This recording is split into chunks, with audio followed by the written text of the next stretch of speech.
केरल के कोल्लम जिले में रहने वाले कुछ लोग आज भी दुर्योधन को भगवान के रूप में पूजते हैं। इसके पीछे दिल छूने वाली कहानी है। कहते हैं कि पांडव जब अज्ञातवास में थे तो उनकी खोज में भटकते भटकते दुर्योधन एक गांव में पहुंच गया।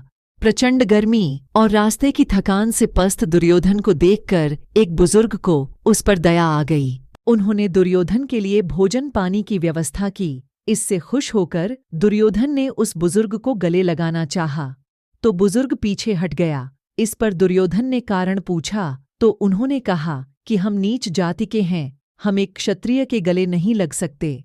दुर्योधन ने जिस तरह कभी सूतपुत्र कर्ण को गले लगाकर उनका परिचय अपने मित्र के रूप में दिया था, उसी तरह उन्होंने उस बुजुर्ग को भी गले लगा लिया। कहा, जरूरत के वक्त जो भोजन पानी दे उसका दर्जा सबसे ऊपर है। लौटते समय दुर्योधन ने बुजुर्ग से वादा किया कि कुरुक्षेत्र के युद्ध में सफल होने पर वह दोबारा लौटेगा और उनसे मुलाकात करेगा। लेकिन कुरुक्षेत्र के युद्ध में 39,40,000 योद्धा मारे गए, जिसमें कौरव पराजित हुए।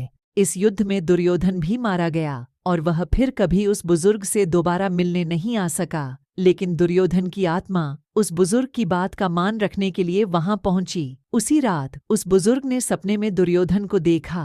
अगली सुबह उसने अपने घर के सामने बरगद का एक पौधा रखा मिला।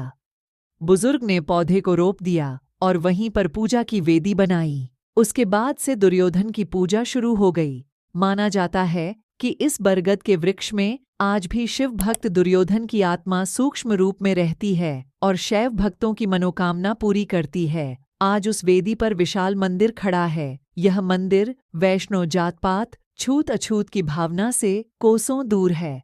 कई धर्मों के लोग यहाँ प्रार्थना करने आते हैं। इस मंदिर के पुजारी भी ब्राह्मण नहीं हैं। उसी बुजुर्ग के परिवार से आज भी पुजारी चुने जाते हैं।